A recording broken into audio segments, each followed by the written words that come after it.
Welcome back, and joining us on the show now is Bhavik Mota. He's Director Head of Ocean Products South Asia at Mars. Bhavik, hi, thank you so much for joining in.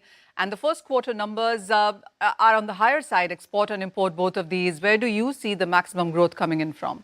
Thanks, Manisha. Thanks for having us. So if you look at from an India export perspective, the growth over last year, same quarter is 19% on exports and around 9% on imports. But you have to take these things in perspective.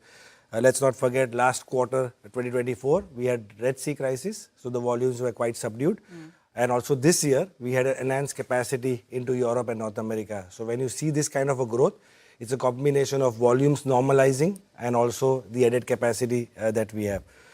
Also, if you see from a growth perspective, it's around the three key segments, if I may call that. You know, it's the retail lifestyle, it's the auto, and it's the refrigerated cargo, which is basically showing us the growth. And also from a markets perspective, it's mainly the US, the Europe, and the Middle East, which are showing phenomenal growth for us. So just coming back to those numbers, how would you look at India vis-a-vis the rest of the world? I think India is well poised in that sense. You know, we are seeing uncertainty around the world. You know, the trade tensions are only going up. From a relative positioning perspective, I think we are better off compared to many emerging economy around us.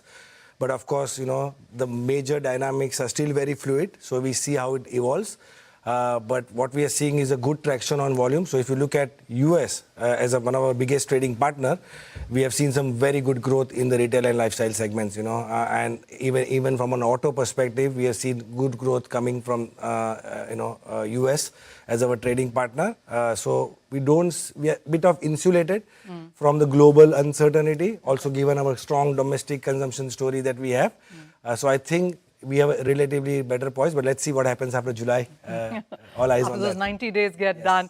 That exactly was my next question, really. So when you look at tariffs, we've seen a lot of concerns, slowdown concerns as well come in from US. China is yet another story. How are you as a company preparing or strategizing for that?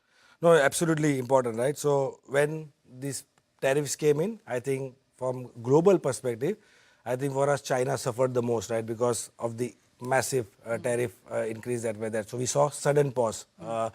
And all of a sudden, last few weeks, our capacity was open by almost 30-40%. Okay. And then what happens is because of uncertainty, you start redeploying the capacity to ensure, you know, you're not sailing the ships empty. Thanks to the pause of 90 days, which is given kind of short-term stability to the business, short-term predictability to the customers. And we are already seeing a spike in the bookings and the cargo moving from China. When you look at India from that perspective, I think we are well positioned, as I said, in the global trade landscape compared to a lot of other global economies that we have.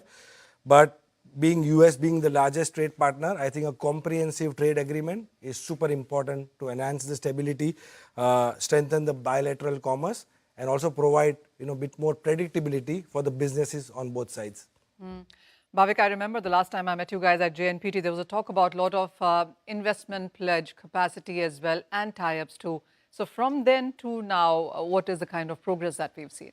Absolutely. So I'm sure you remember we launched the Gemini network in Q1. You know, it's a east-west network. It was designed on the premise of, you know, bringing reliability, agility, and flexibility to the network. The new capacity deployment for India, I think, means three things. You know, it basically meant enhanced coverage for our customers into Europe and US, better planning and predictability, and last but not the least, greater control over the entire supply chain, so to say. So this for us is just not a new network, but it will help us navigate complexity, you know, reduce uncertainty, and help customers grow with confidence.